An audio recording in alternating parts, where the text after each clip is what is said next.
கல்ப மரம். ஓம் சாந்தி. மரத்தை விருட்சம் என்று சொல்வார்கள்.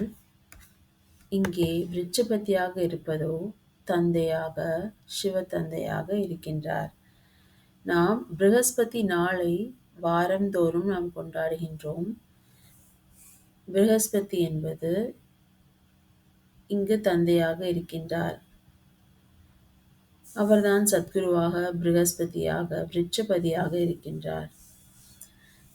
அவர் மனித உலகின் இந்த கல்ப மரத்தின் விதை ரூபமாக, சைத்தன்யமாக இருக்கின்றார். ஏனென்றால் அவர்தான் இந்த மரத்தின் 3 கால ஞானத்தை அறிந்தவராக இருக்கின்றார். மேலும் மற்ற அனைத்துமே ஜட மரங்கள் என்று தந்தை நமக்கு புரிய வைக்கின்றார்.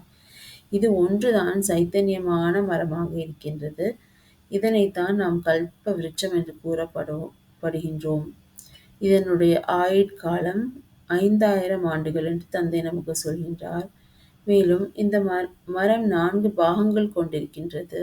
ஒவ்வொரு பொருளும் 4 பாகங்கள் அடங்கியதாக இருக்கின்றது. அதாவது இந்த மரத்தின் ஒவ்வொரு பொருளுமே 4 பாகங்கள் அடங்கியதாக இருக்கின்றது. இந்த உலகமும் 4 பாகங்கள் யுகங்களாக இருக்கின்றது.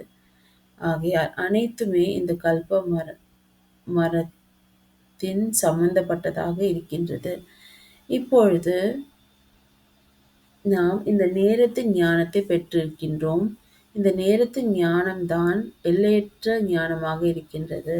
இந்த எல்லையற்ற ஞானத்தின் மூலம் நாம் எல்லையற்ற சுகத்தை அடைகின்றோம்.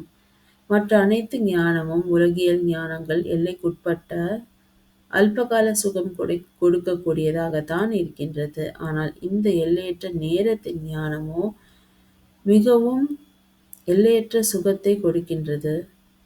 ஆகையால் தான் தந்தை நமக்கு இப்பொழுது இதை கற்பிக்கின்றார். ஓம் சாந்தி.